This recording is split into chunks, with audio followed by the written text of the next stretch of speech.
Hey guys, I am नील। तो आज मैं रीनीट के रिगार्डिंग थोड़ी बात करने वाला हूँ।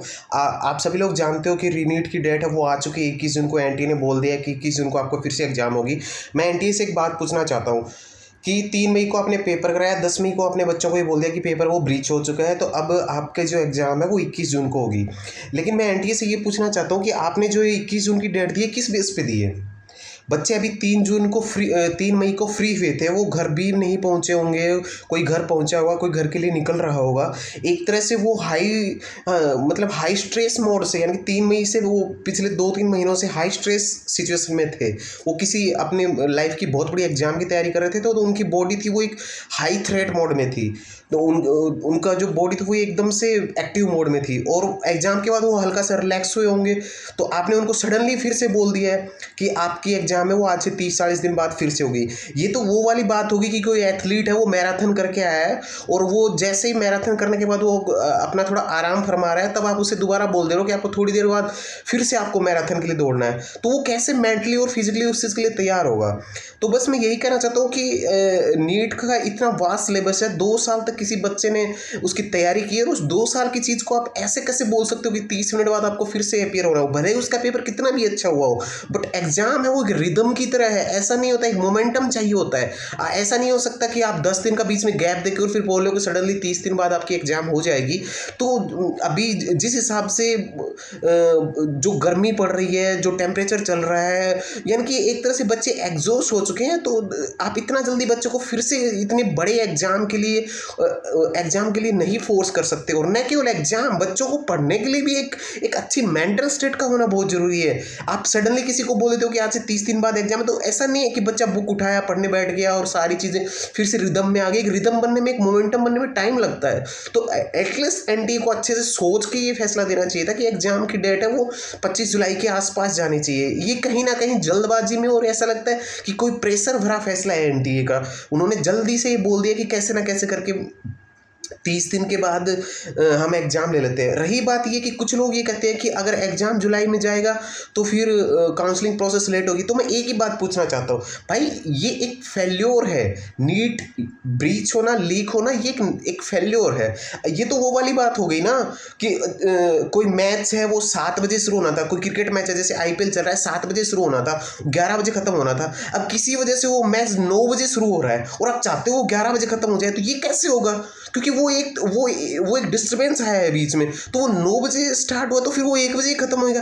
ठीक वही वाली बात है कि भाई नेशनल लेवल पे इतना बड़ा घपला हुआ है, इतना बड़ा फ्रॉड हुआ है, तो ऑब्वियस सी बात है कि एग्जाम लेट होगी तो काउंसलिंग लेट जाएगी। अगर एनटी चाहे तो 25 जुलाई को एग्जाम करा के 15 दिन के अंदर वो अगर 10 अगस्त तक भी अगर अपना रिजल्ट डिक्लेयर करता है, और 20 से 25 अगस्त के बाद भी अगर वो काउंसलिंग स्टार्ट कर देता, तो इतना डिले नहीं होएगा। और थोड़ा बहुत डिले होएगा तो उस डिले को आप रोक नहीं सकते, क्योंकि आपका सिस्टम फेल हुआ है। इतने बड़े लेवल पे एग्जाम कैंसिल हुई है, तो इतना डिले तो बनता है। इसको आप आगे मैनेज कर सकते हो, आप समर वेकेशन से मैनेज कर सकते हो, आप विंटर वेकेशन से मैनेज कर सकते हो। तो आप ये तो नहीं बोल सकते कि आगे का जो एकेडमिक सेशन है वो डिले हो जाएगा। ये सब तो ऐसे तो कहने की बात है, ये सब तो इलॉजिकल बात है। तो कहीं ना कहीं मैं ये कहना चाहूँगा कि आपने सडनली ये बोल दिया कि 20 दिन बाद या 30 दिन बाद एग्जाम होगी। It's totally illogical and it's injustice.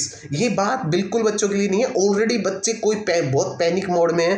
किसी ने सुसाइड कर लिया है, कोई कुछ कर रहा है, कोई होपलेस हो रहा है। अच्छे अच्छे बच्चे जिनके अच्छे स्कोर आ रहे थे 660, 670, 680, 690, दे आर ऑल्सो डिप्रेस्ड। तो उनका क्या होगा जिनके 100-200 या जिनका पहला अटेम्प्ट था या ऐसा कुछ हो रहा होगा। बच्चे बहुत होपलेस हो रहे हैं और सिस्टम से उनका एक बिलीफ हट रहा है। तो कहीं ना कहीं एक जिम्मेदाराना एजेंसी के तहत, एक जिम्मेदार सरकार होने के नाते मेरी एनटीए से और हिंदुस्तान की गवर्नमेंट से और हिंदुस्तान की जुडिशरी से और हिंदुस्तान की जनता से ये अपील है कि कैसे ना कैसे करके आप इस मुद्दे को जेन्युइनली लीजिए, और कहीं ना कहीं एग्जाम को एक पर्टिकुलर टाइम पे करवाया जाए। आप ऐसे नहीं कर सकते। आप किसी नेशनल लेवल के एग्जाम, नीट है वो one of the India toughest exam है, आप उसको 30 दिन के अंदर कंडक्ट नहीं कराना चाहेंगे, करवा सकते। तो मेरी यही अपील है कि इस चीज़ को गहराई से लिया जाए, और जितने भी नीट एस्पिरेंट्स या उनके पेरेंट्स, जो कोई भी मुझे देख रहा है, मुझे सुन रहा है, उनसे मेरी यही अपील है कि यार इट्स ए लॉजिकल इश्यू। आप इसे ये नहीं बोल सकते कि अरे हो रहा है तो सबका हो रहा है। यार सबका होने का मतलब क्या है? ये ऐसा थोड़ी ना है कि सबके साथ हो रहा है तो कोई आवाज़ नहीं उठाएगा। आवाज़ उठाना अपने, कोई ना कोई तो आवाज़ उठाने वाला चाहिए ना यार। ऐसे कब तक चलेंगी चीज़ें? तो अगर आप लोग देख रहे हो तो आप जिस भी एजुकेटर के संपर्क में हो, जिस भी ट्यूटर के संपर्क में हो, जिस भी इंस्टीट्यूट के संपर्क में हो, यार एटलीस्ट आप अपनी आवाज़ तो उठाइए। होना न होना that's a different matter, but अगर अपन कोशिश भी ना करें वो चीज़ तो नहीं हो सकती ना।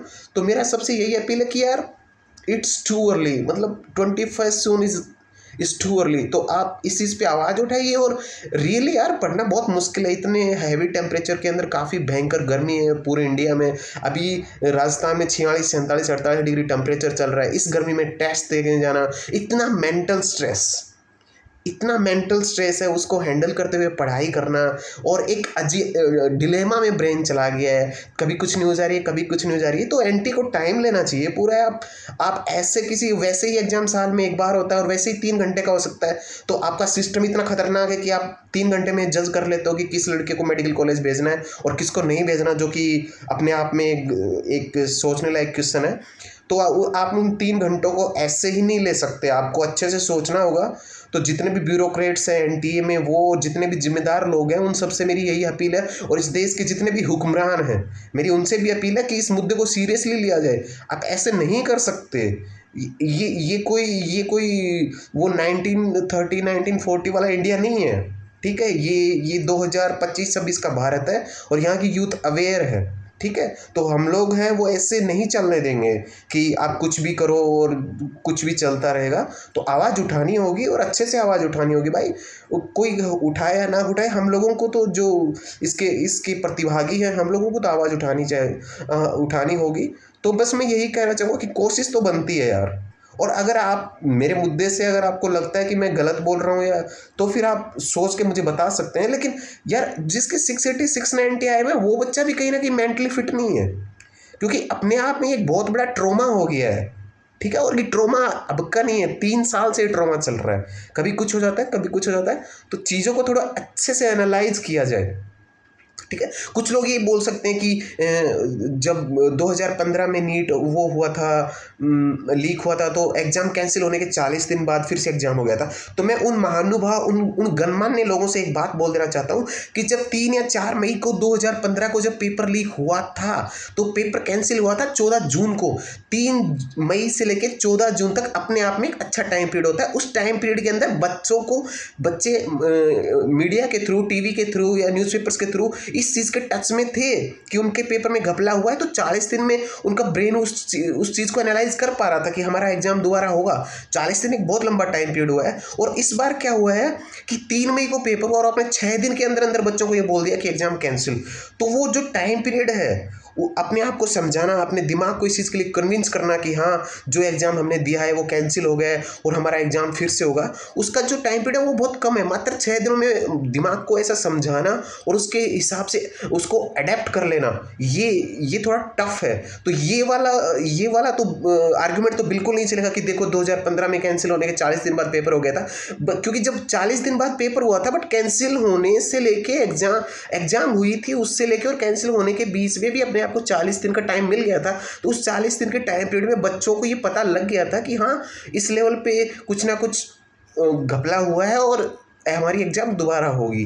तो आप उस सिनेरियो से इस सिनेरियो को नहीं वो कर सकते, कंपेयर कर सकते हैं। उस टाइम बच्चों को 25 जुलाई मिला था, तो अभी भी कम से कम एग्ज़ाम को डिले किया जाए और बच्चों को एक प्रोसेस के तहत और एक स्ट्रेस फ्री एनवायरनमेंट दिया जाए, जिससे वो पढ़ाई कर सके और रिलैक्स होकर अपना 100% दे सके। Okay, bye, have a nice day.